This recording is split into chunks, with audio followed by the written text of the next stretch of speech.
Bat হাতে সাকিব যেন বললেন ফুরিয়ে যায়নি।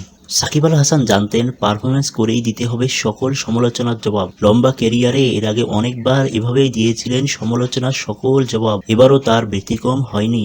টি-20 বিশ্বকাপে আগে 2 ম্যাচে ব্যাট হাতে ব্যর্থ ছিলেন তিনি।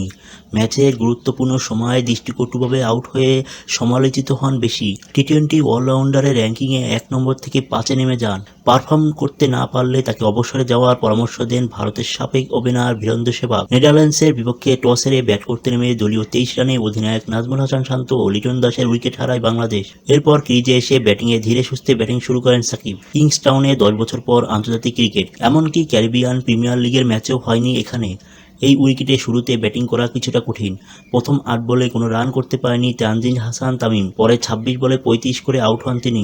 সাকিবও প্রথম 7 বলে পেয়েছিলেন 7 রান। আর মাহমুদুল্লাহ রিয়াদ প্রথম 7 রান তুলতে খরচ করেছিলেন 13 বল। সেখানে সাকিব খেললেন দুর্দান্ত এক ইনিংস। 7 বাউন্ডারিতে 38 বলে তুলে নেন ক্যারিয়ারের 13তম অর্ধশতক। 20 ইনিংসের পর অর্ধশতকের দেখা। সবশেষে অর্ধশতক করেছিলেন ক্রাইস্টচার্চে পাকিস্তানের বিপক্ষে। বিশ্বকাপের আগে ত্রিদেশীয় সিরিজে বাঁহাতি এই ব্যাটার খেলেছিলেন 68 রানের ইনিংস। 19 ইনিংসে দেখা পাননি কোনো অর্ধশতক। 2022 সালের অক্টোবরের পর থেকে 2 অঙ্কের ঘরে পৌঁছাতে পেরেছিলেন মাত্র 9 বার। সবশেষ 7টি টি-20 তার রান ছিল 69। একটি জায়গা স্বস্তি ছিল তার, ক্যারিবীয় দ্বীপপুঞ্জে তার পরিসংখ্যান ঈর্ষান্বিত।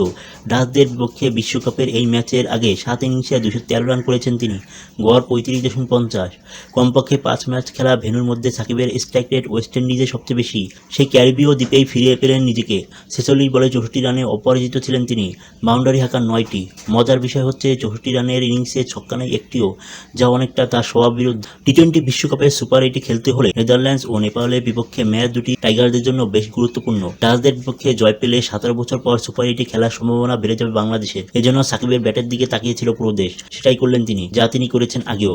বাজে সময় পিছনে ফেলে ব্যাট হাতে দিলেন সমালোচকদের মোক্ষম জবাব। প্রমাণ করলেন তিনি এখনো ফুরিয়ে যাননি। এবার বল হাতে ঝলক দেখানোর পালা।